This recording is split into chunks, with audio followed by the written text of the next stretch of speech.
Bismillahirrahmanirrahim. Assalamualaikum warahmatullahi wabarakatuh. Pada kesempatan kali ini kita akan membahas mengenai uji beda dan uji ANOVA. Pada materi ini kita sudah mencoba untuk merangkum ada 5 poin yang akan kita bahas pada kesempatan kali ini. Yang pertama adalah sekilas mengenai uji perbedaan sampel. Kemudian yang kedua uji perbedaan satu sampel, kemudian uji perbedaan 2 sampel, kemudian uji ANOVA, dan praktek uji beda dan ANOVA. Sekilas uji perbedaan sampel. Jadi pada dasarnya pada sebuah penelitian itu biasanya kita akan melakukan namanya uji hipotesis ya. Jadi kita akan menghipotesis, kita memiliki hipotesis yang dapat didefinisikan yaitu adalah sebagai suatu proses membuat keputusan dari nilai spesifik dari suatu parameter populasi, atau istilah lain itu adalah dugaan sementara. Jadi sebuah kasus atau sebuah penelitian ya akan kita duga itu seperti apa. Nah itu kita menyusun hipotesis terlebih dahulu. Misalkan hipotesisnya adalah adanya pelatihan itu apakah memberikan dampak kepada peserta didik sebelum pelatihan dan sesudah pelatihan. Ini hipotesisnya adalah setelah mendapatkan pelatihan maka peserta didik akan jauh lebih memahami materinya misalkan. Ini adalah hipotesisnya. Nanti ada 2 hipotesis ya, H0 dan H1. H0 adalah hipotesis yang tidak ada hubungannya atau tidak ada pengaruhnya, sedangkan yang H1 adalah hipotesis yang memiliki pengaruh. Contohnya adalah pelatihan tadi. Nah, sebelum kita menguji hipotesis, nanti kita mencoba hipotesis ini merupakan uji hipotesis ini itu merupakan statistika inferensia yang tidak hanya dapat menggambarkan atau mendeskripsikan data, tetapi juga dapat membuat suatu analisis data sehingga menghasilkan suatu kesimpulan berdasarkan analisis data tersebut. Jadi karena ini statistik inferensia, tidak hanya mendeskripsikan ya, tidak hanya mendeskripsikan data tersebut, tapi juga akan menganalisis sehingga dari hasil analisis itu akan dihasilkan sebuah kesimpulan terhadap data tersebut.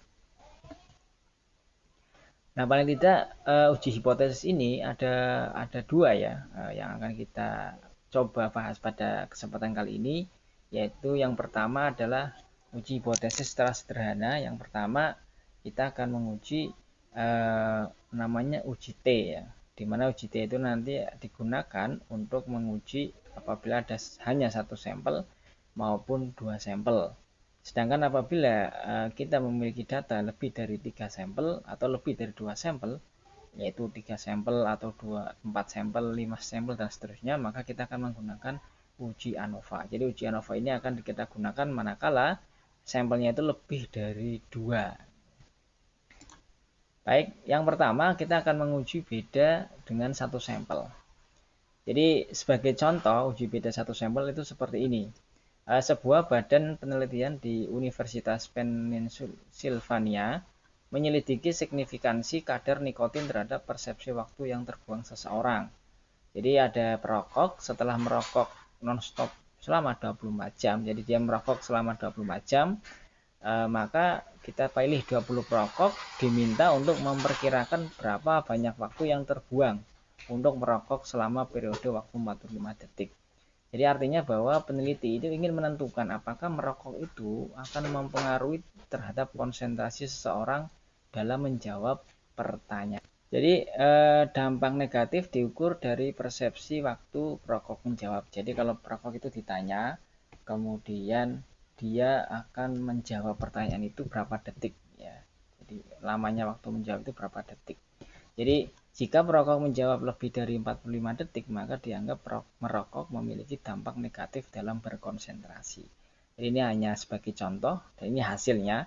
Jadi dari 20 perokok itu ditanya, nah itu sudah ada 20 hasil jawaban, ada 69 detik, 56 detik, 65 detik. Jadi 20 perokok ini menjawab pertanyaan dalam waktu bermacam-macam ya ini. Nah ini adalah 1 sampel, karena hanya ada 1 sampel yaitu lamanya menjawab pertanyaan. Jadi lamanya perokok dalam menjawab pertanyaan itu ini Jadi ada 20 sampel data ini. Nah, kemudian kita akan menguji beda apakah benar hipotesis ini. Nah, kita akan menggunakan data yang tadi ini ya, kita akan melakukan uji beda satu sampel dengan cara kita membuka SPSS ya, kita masukkan datanya 20 perokok. Setelah data kita masukkan, kita klik analyze, kemudian kita pilih compare means, kemudian kita pilih yang one sample t-test ya, one sample t-test.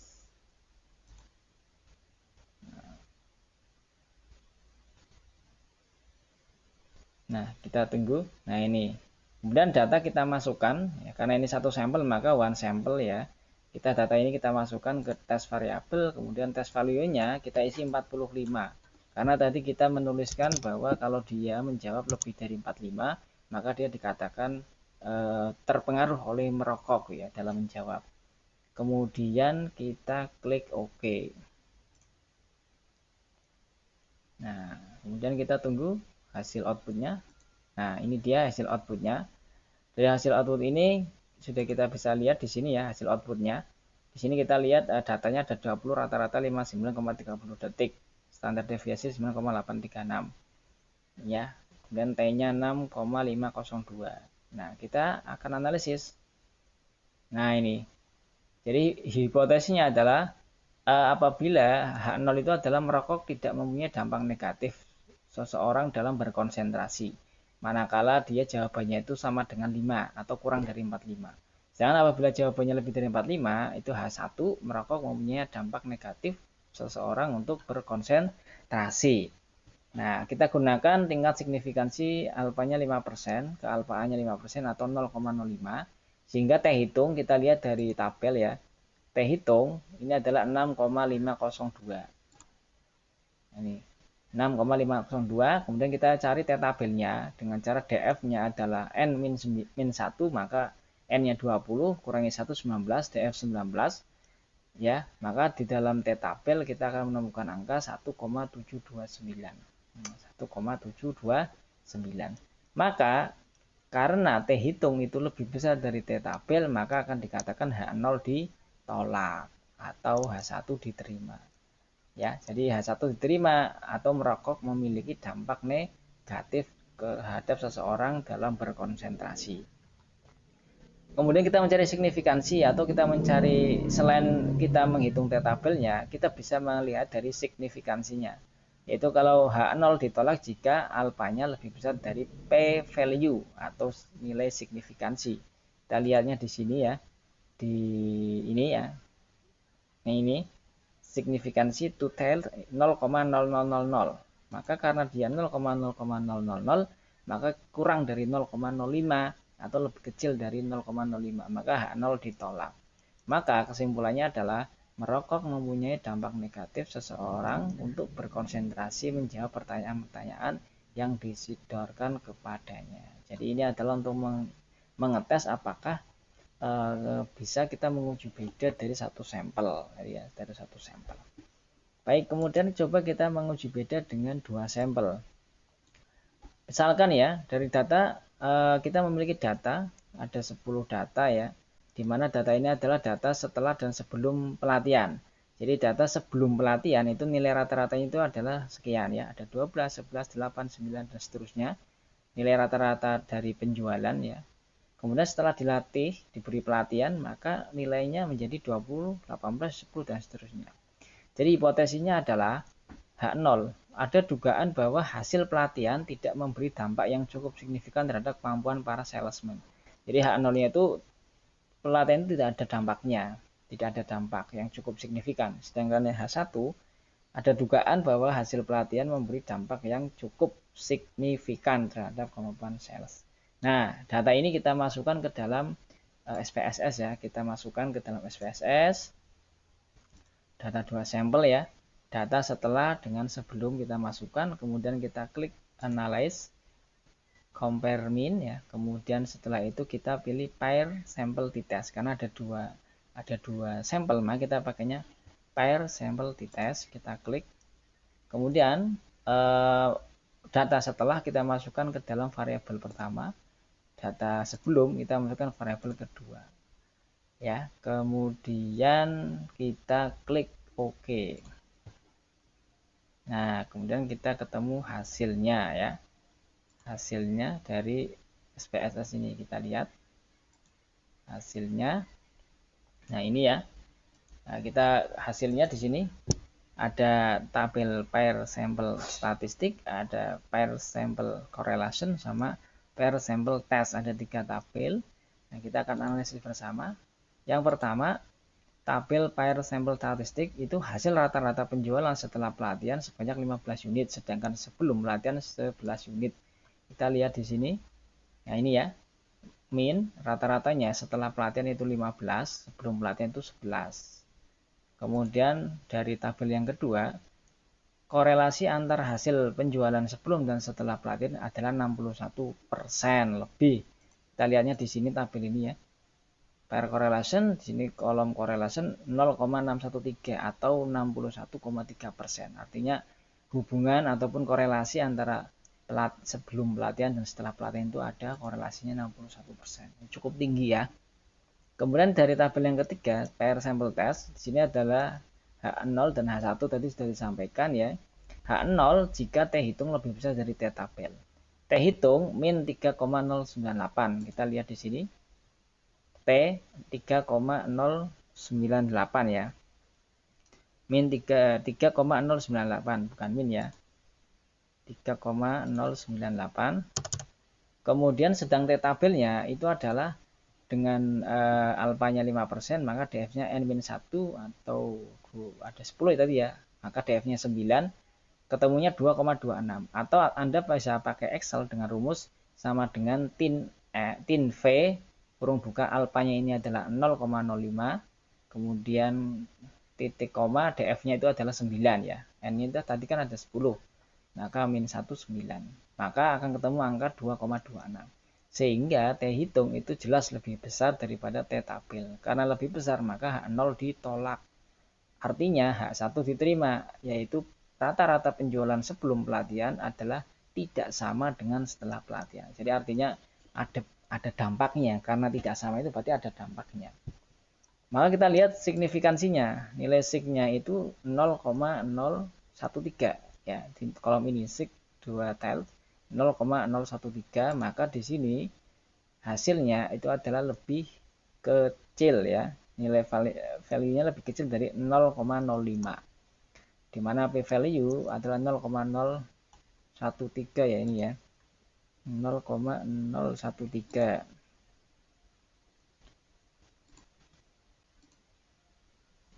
Oke, 0,013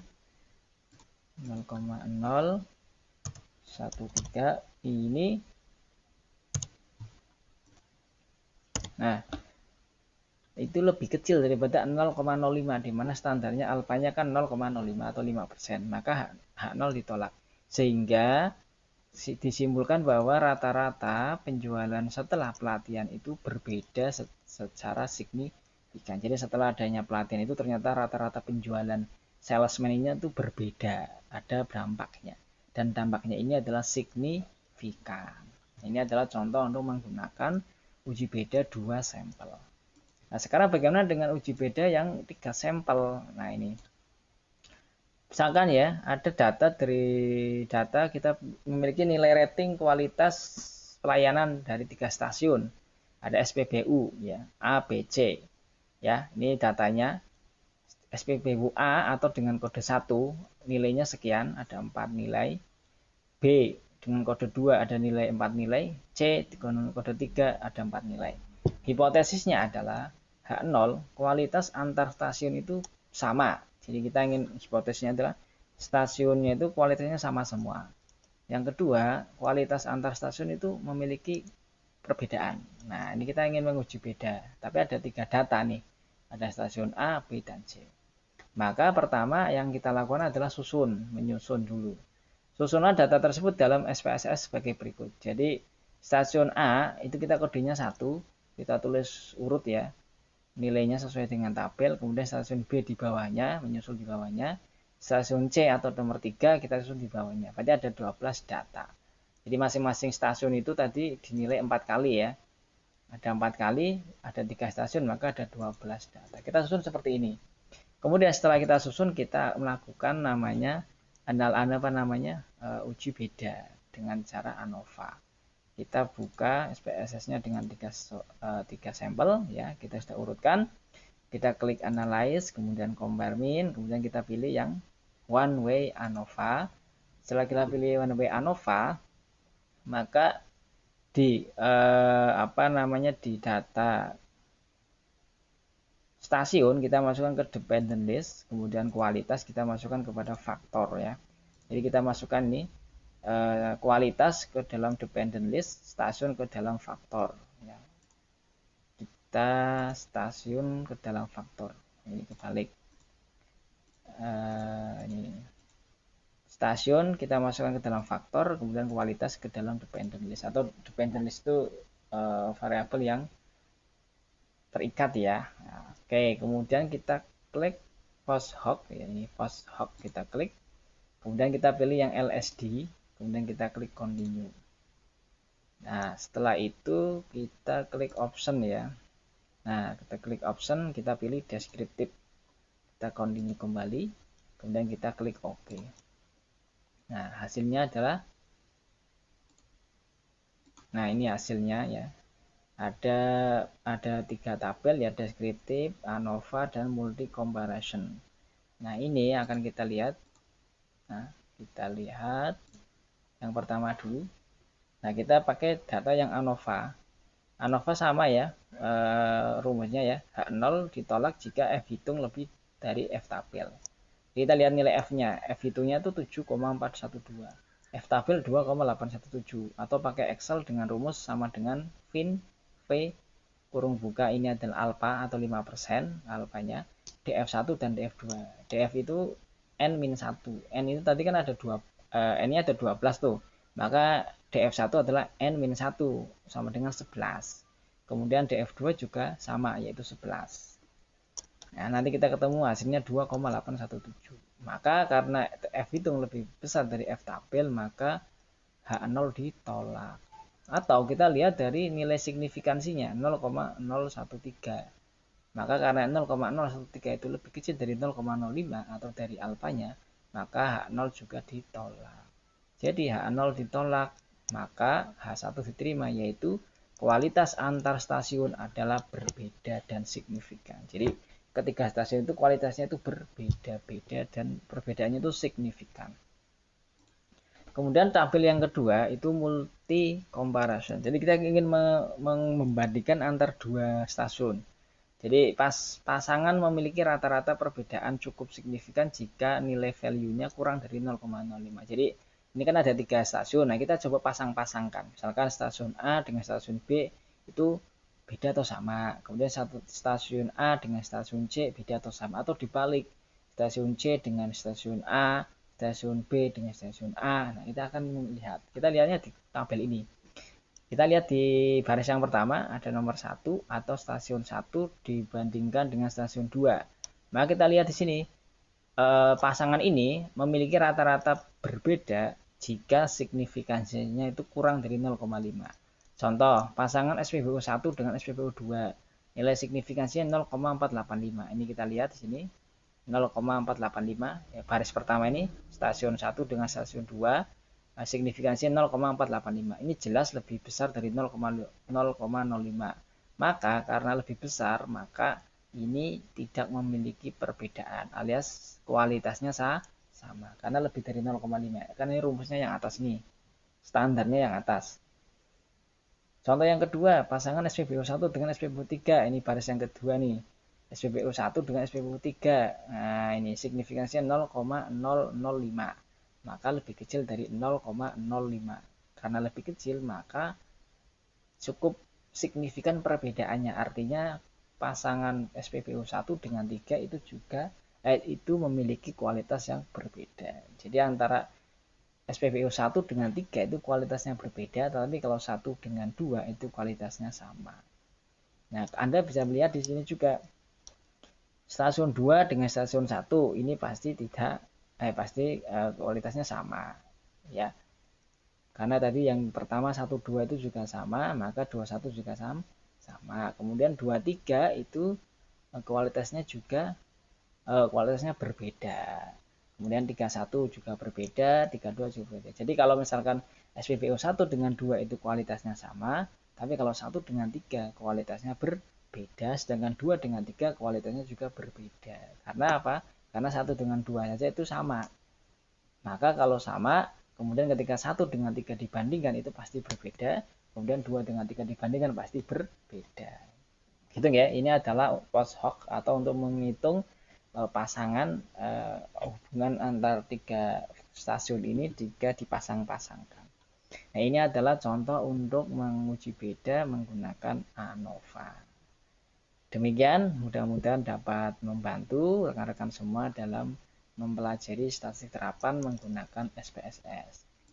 Nah, berikut ini adalah tugas praktik buat rekan-rekan semua. Coba Anda di rumah melakukan survei kecil terhadap sebuah produk. Yang pertama adalah Anda tentukan responden sejumlah 4 responden. Ya, misalkan silakan mungkin dari orang tua ya, ayah, ibu, kemudian mungkin punya kakak satu, adik satu, atau mungkin om ya ataupun tante, silakan. Yang penting mungkin satu keluarga kan paling tidak ada 4 orang ataupun 5 orang ya. Silakan Anda pilih 4 orang untuk menjadi responden. Setelah itu setiap responden Anda disuruh menilai 4 jenis produk makanan. Nah, ini adalah kita menggunakan mie instan dengan 4 merek. Ada Indomie, Supermie, mie sedap, dan Sarimi. Oke, silakan Anda 4 mie ini Anda siapkan, mungkin dalam bentuk gambar saja nggak apa-apa. Silakan ditunjukkan kepada mereka. Misalkan kepada ayah ditanya tentang Indomie, kemudian ayah ditanya tentang Supermie, ayah ditanya tentang mie sedap, ayah ditanya tentang Sarimi. Nah, setiap responden itu menilai kemasan dan rasa setiap produk dengan skala Likert. Jadi misalkan ayah ditanya tentang Indomie nih, ayah bagaimana kemasan dari produk Indomie ini? Nah, kalau misalkan sangat menarik kemasannya, maka nilainya 5. Menarik, nilainya 4. Oh, biasa saja, nilainya 3. Oh, tidak menarik, nilainya 2. Sangat tidak menarik, nilainya 1. Nah, ini untuk mengukur nilai kemasan. Nanti kemudian ayah lagi ditanya lagi, nah gimana dengan rasanya Bapak? Rasa dari produk Indomie ini enak sekali misalkan, atau sangat enak, maka 5. Enak 4, biasa saja 3, enak 2, sangat tidak enak 1. Nah, nanti setiap responden ditanya 2 kali ya, setiap responden ditanya 4 kali untuk 4 produk. Jadi Indomie ditanya kemasannya bagaimana, rasanya bagaimana. Kemudian untuk Supermie ditanya kemasannya bagaimana, rasanya gimana. Jadi setiap responden itu nanti ditanya 4 produk, ya, ditanyakan 4 produk. Kemudian setelah itu nanti jumlah kedua penilaian tersebut dimasukkan ke dalam tabel. Jadi misalkan gini, jadi nanti ada 4 itu ya, ada 4 tabel ya, ada 4 kolom. Kolom Indomie, kolom Supermie, kolom mie sedap, dan kolom Sarimi. Dan nanti ada 4 baris, yaitu baris pertama adalah untuk responden pertama, responden kedua, responden ketiga, dan responden keempat. Nah, nanti setiap Indomie itu nanti nilai Indomie oleh responden 1 atau tadi ayah misalkan, itu adalah nilai gabungan dari nilai kemasan dan nilai produk. Misalkan nilai kemasannya tadi mendapat nilai 5, kemudian rasa produknya mendapat nilai 4, maka totalnya adalah 9. Jadi Indomie mendapat nilai 9 dari responden pertama. Dan ini ada responden kedua, responden ketiga, dan keempat, terus seterusnya. Nah, itu nanti setelah dibuat tabel, nanti Anda silakan menganalisis menggunakan uji ANOVA. Anda analisis apakah kualitas dari 4 produk ini apakah berbeda-beda atau tidak. Nah, nanti kemudian apakah pasangannya, jadi misalkan Indomie dengan Supermie itu beda atau sama kualitasnya. Nanti Supermie dengan mie sedap sama apa beda. Mie sedap dengan Sarimi beda atau sama. Nanti menggunakan uji ANOVA dengan post hoc tadi yang kita sudah sampaikan. Jadi silakan di rumah untuk dipraktekkan ini, tugas prakteknya Anda kerjakan di rumah, kemudian Anda unggah pada e-learning yang sudah kita siapkan. Dikerjakan selama 1 minggu. Baik, sekian dari saya. Mudah-mudahan bisa bermanfaat. Kita ketemu lagi pertemuan selanjutnya. Sekian dari saya tutup. Assalamualaikum warahmatullahi wabarakatuh.